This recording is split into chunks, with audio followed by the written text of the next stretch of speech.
Monolio Studio, the harmony of quality and professionalism. Hello, my name is Clive Mono Mukundu. I'm a Zimbabwean guitarist and music producer. Today I'll be explaining how I create my own drum fill loops and samples. And Zimbabwean music is very complex when you try to program it. At times if you program it too much, it ends up sounding plastic. So at times the best way to do it is to call in a proper drummer, and then you create proper live loops. So let's get to work. Hello. So what I'm going to do is I'm going to create a drum loop, a drum fill loop in 6/8 in Zimbabwean Mbira style. What I did is I called in a drummer by the name of Carlton Mparusa, and we recorded a proper drum track. You can tell this is the kick, overheads, right tom, left tom, hi-hats, and this is the snare. So what I did is I set a tempo and I gave him the groove. So he was playing around, fooling around, doing a number of drum fills. So I picked a number of drum fills that I want to create loops from. So this one is a 2-bar drum fill, and I want to create a loop out of this. So here is how it sounds. Okay, so the first thing that I do when I create my drum fills is, number one, I remove this snap and turn it to off, and then I highlight everything like this. And then the next thing that I do is I separate all the places where the drums were hit, where the snare was played, where the toms were played, so that I can deal with the separate parts and quantize them.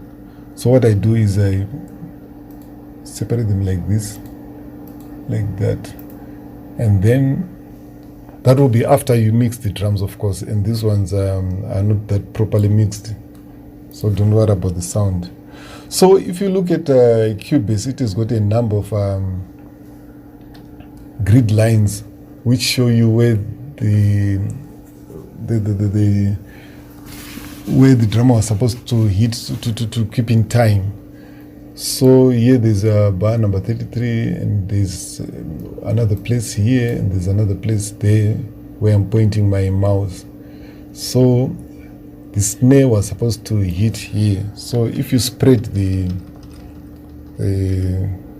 keyboard, you press H here to spread the session so that you can view correctly. You can tell that it's slightly in place.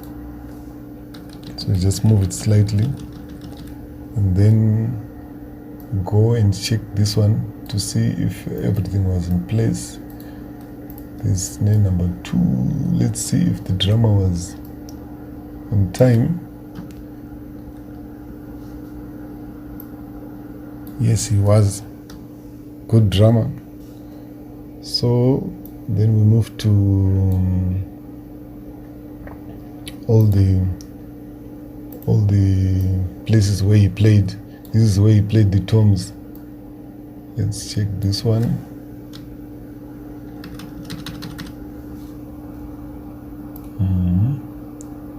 Yeah, just needed to move it slightly.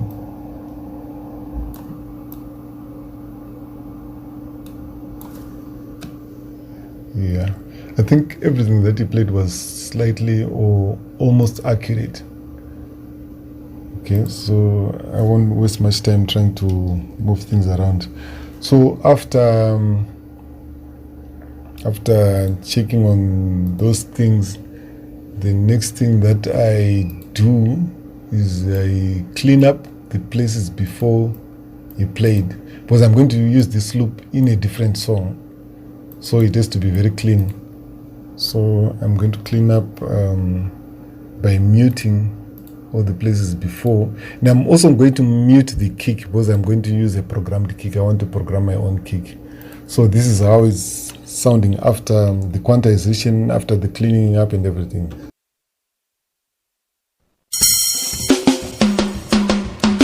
It's now in time. So after doing that, what I do is I export it. Audio mix down. I want it to be wave, and then I'm going to export it to the desktop. I'm going to call it loop ram mono. That's Shona for mono's loop. So I'm going to export it and put it on the desktop. Okay, so I'm going to close this session and open another session. Wow, what did I do? Okay, so I'm going to open another session. Now this session is in the tempo is 95, so I want this loop to come in and fit here. So it's a song that's prepared already.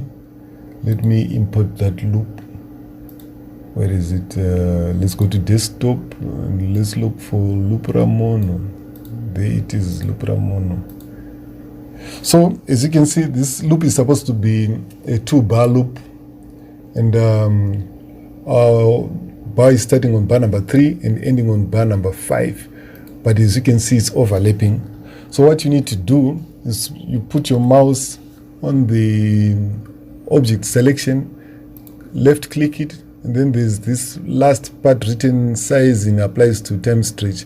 This is the time stretching tool. Then you click there, and then you highlight this track, the loop, and then at the bottom corner there's a white spot there which looks like a square.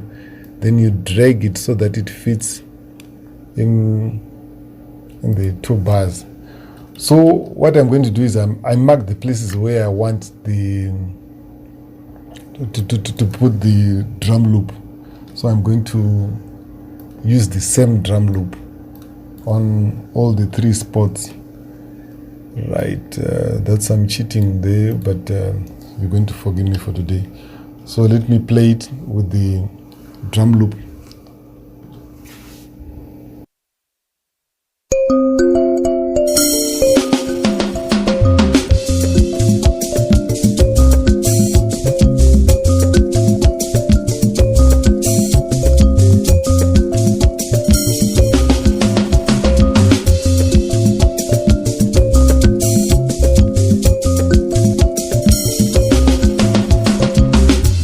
That's a typical Zimbabwean mbira groove, and the reason why I use this one is because you don't find drum fill loops and samples for Zimbabwean music in many other African genres. So basically this is how I create my drum fill loops. Thank you. Monolio Studio, the harmony of quality and professionalism.